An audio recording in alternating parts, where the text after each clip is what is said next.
of this thing can hear. So for my students who are in the class, we're talking about gear making.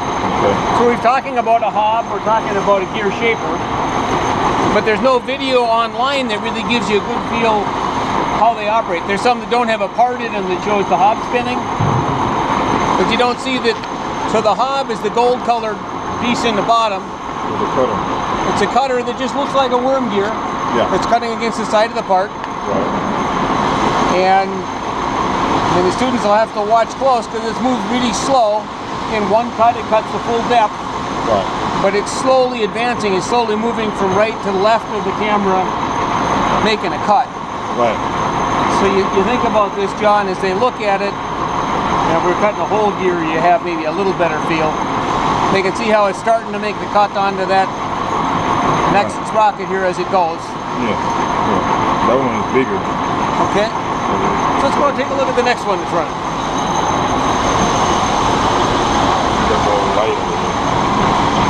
Yeah, so hopefully this will help so we got more light. This is cutting a bigger one. This is not actually a gear, they're cutting a sprocket. Right.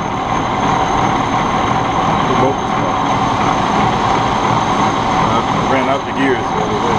Okay.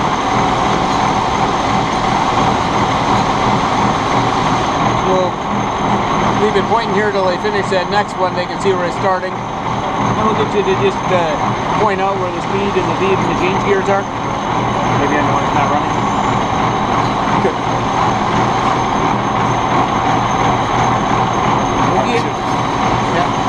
Again, you can see that they're using plain old oil to do the cutting because there's a lot more pressure involved than heat. And the chip that comes off is the length of the chip is the full thickness of the sprocket. Yeah.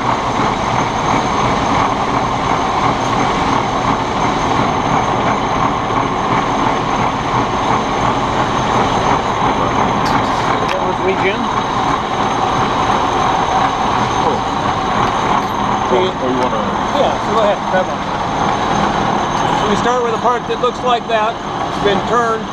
We'll walk over, look at the lathe in a minute. When they get finished, they've made a cut all the way around the part that looks like the sprocket of a gear. Yes.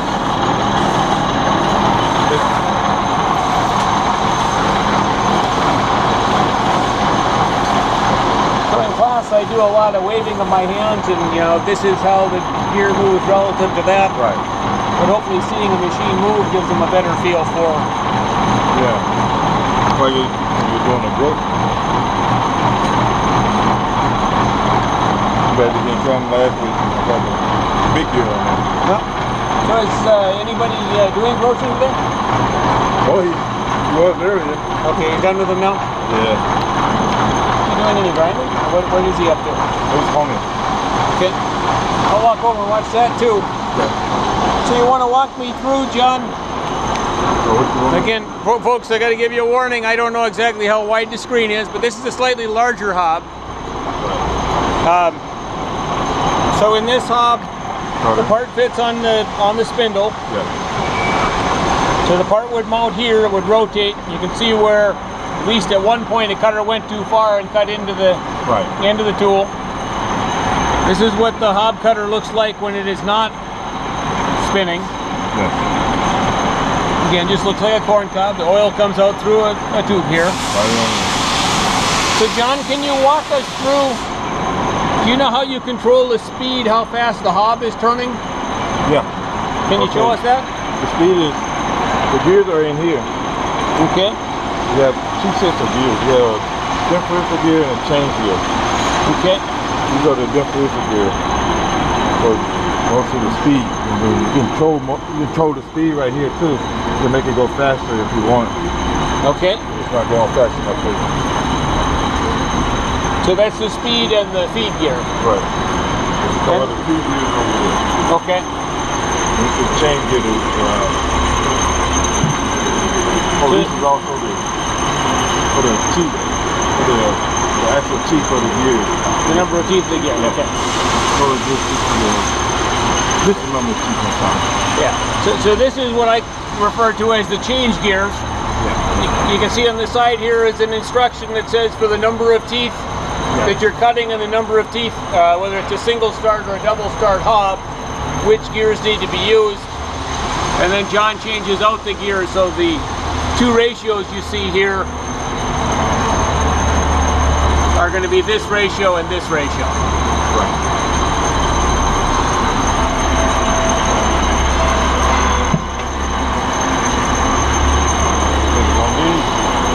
These are the feed gears in here on this one. Okay. So that one says how fast the cutter moves forward against the against the parts. This is the driver.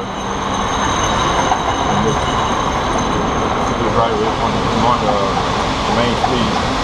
Okay. Very good. Okay. Of course, as soon as we're watching, you'll have trouble. So you want to go ahead and show us how you unload it? So again, there's a tailstock on this, like a tailstock on a lathe that he pulls back out of the way. He moves the cutter back. It doesn't have to rotate because all the gears are lined up with one another perfectly. Yeah. I'll move it out of the way. And again, the parts just fit over an arbor. We looked earlier to see what that blank part looked like. Maybe we'll get John to reload it when he's done. Yeah, I'm going to reload it.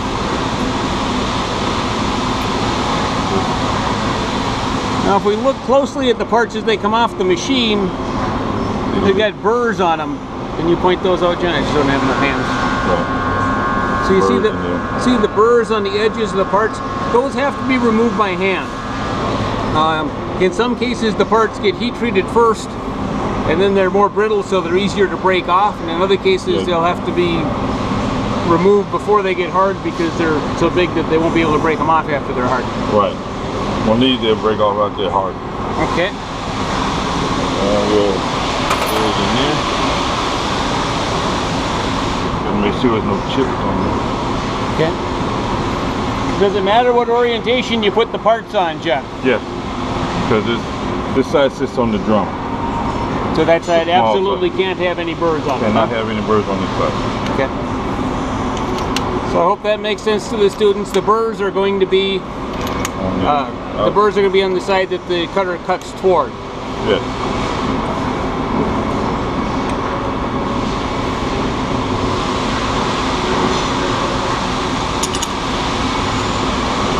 Do what I did earlier.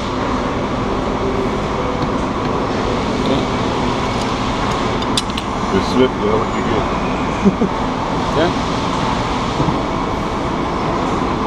All right, moves the cutter up close to the part. And you bring this over. So this is one for you engineering students. The manufacturing engineer would always like to bring it up closer because it makes the cycle time shorter. Yeah. And John always laughs at the manufacturing engineer because he doesn't want to have that tool crash into the part. Right. That's it. And away it goes. And again, when we're talking about that, you'll see how long it takes until it starts to make a cut. Probably 30 seconds to a minute. Right. The total cycle time to run through the... All between 3 to 5 minutes. So again, as we talked in class about the other options, that they could run this on a vertical mill that had the shape of the cutter on it, rotate it up and cut one tooth at a time. It'll probably be 3 or 4 times that long. Yeah. Something already. Yep. A little less. You betcha. It's a good thing you don't have a manufacturing engineer who gives you a hard time anymore, John. What else have you got running in the hub shop? Only right now. Okay. So again, the work holding that we looked at here was an arbor that's clamped. Yes. We're going to walk over and look at the next machine that's running as a hone. These are parts that were manufactured. Were they heat treated, John? Yeah.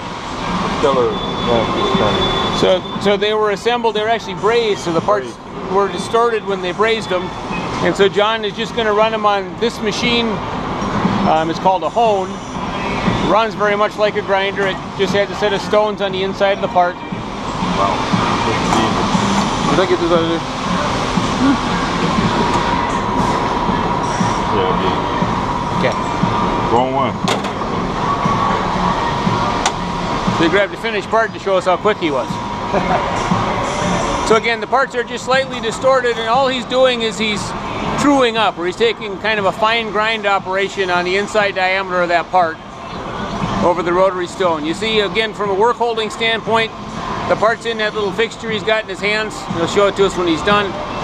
And all that does is it keeps the parts from rotating because there's a torque being put on the parts as the wheel tries to grab the inside. He turns them and he just uses a pin gauge to check for size. Here we go, you gotta do it again. The interesting piece is when you use a go, no-go gauge, it's not really like it goes or it doesn't go. If you look at this example, it goes part way. Yes. And there actually is a really important feel for the operator then of how easily it has to go to call it going. Right. The skilled operator can make an adjustment of a couple of tenths by feeling how tight the pin feels. So that one feels right to you? That feels great. And now the no-go gauge better not start very far. No. The one downside of a process like this is that the part is a little bit bigger on both ends than it is in the middle. Just because as it rocks a little bit as he puts it on the shaft, the ends get a little bit more honing than the center of the part does. Yeah, the center of the part has got to be honed more. But this part is a little smaller than this one. Okay.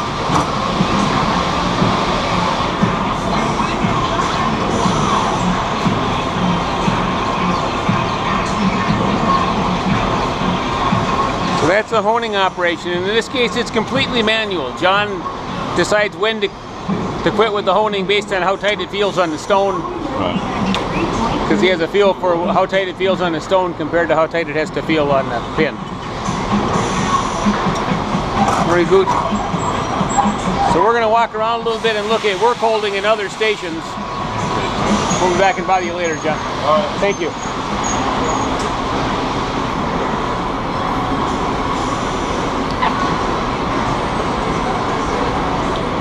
Now we're going over to a lathe operation.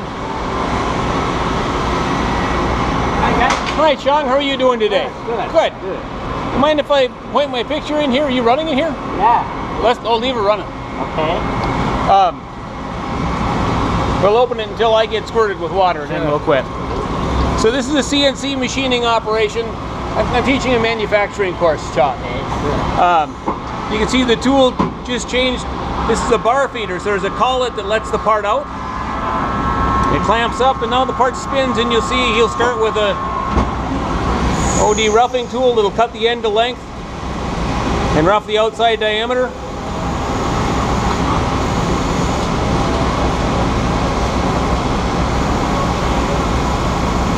Again, the same sort of operation, and I can't tell how big this is, but I gotta stay away from the coolant. Now he switches to a drill to drill a hole down the center of the part. Coolant's being fed through the center of the drill to help get the chips out.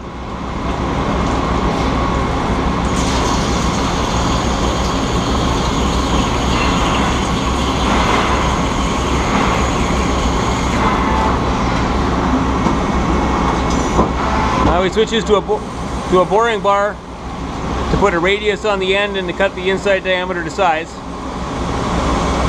But more important to look at is he has a collet holding the part. Where he's going to cut an ID groove. So the collet holds the part, but the part actually sticks in through the collet. And from the collet on the other side, the part sticks out the back of the machine. So here's an OD finishing pass. Again, you can see the lathe leaving a little bit longer, stringier chips than you might see otherwise.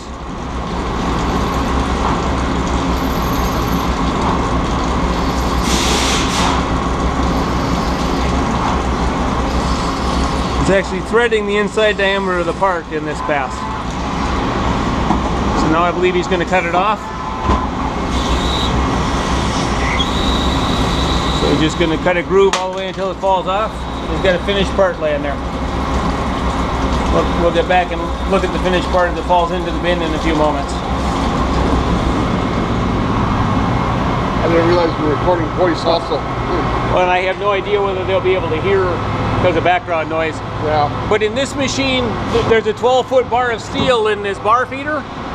So that 12-foot bar of steel is what fed through the collet, so it can feed a little bit at a time and clamp itself back off. That's an advantage, particularly for small parts. This machine is using the same clamping arrangement. We're running any gaskets? I believe we were doing the big wedding cakes. Okay.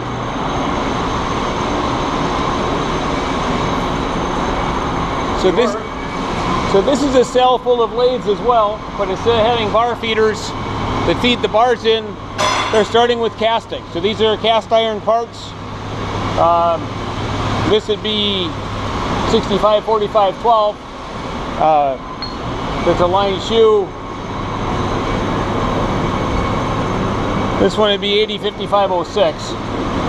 So you can see that the way these parts operate is, in the first operation, the part is clamped on the outside diameter. And when the part comes off the machine, one half, this half of the part has been turned.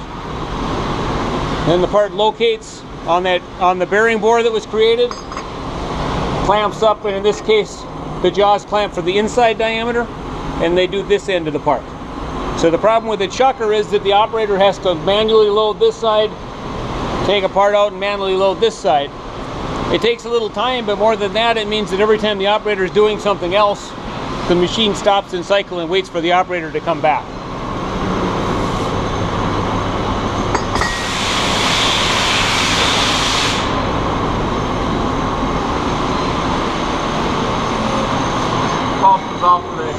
Okay, so the vertical machining centers we have here aren't operating. You'll have to imagine how they work. In this particular case, these parts are located on a chuck or a collet that locates against the inside, against this outside diameter. It clamps the parts, and in this case, instead of drills and taps the holes around the outside of these. So each of these will have a hole that is spot drilled, and tapped. You can see where they're spot drilled, and tapped, because the taps have to go through the part slightly further than what you see. So they're not only in place, but they're also rotated up against that pin, so that the hole's located. In this case, another vertical machining center. In this case, it's just a vise that clamps the parts in place. Part's nothing more than a long shaft. We're milling a keyway in it, so the part is placed into the machine and clamped up. Whatever side the top surface is the side that ends up getting milled with that keyway slot in.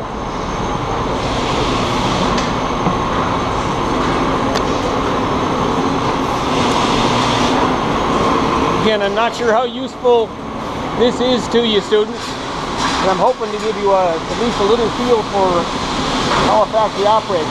We're going back to a powdered metal press. So we talked about powdered metal earlier. In this case, the way the machine works is they start with about a 4,000 pound container of metal powder. We'll walk around to the other side and look at it in a minute. The powder runs up this conveyor to the top of the machine and is fed in.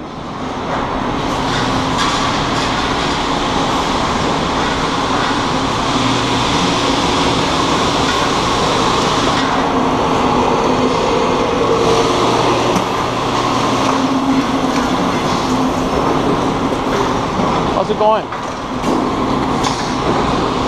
So powder comes from the top, from that bucket, in from the back of the machine, from that bucket that had powder.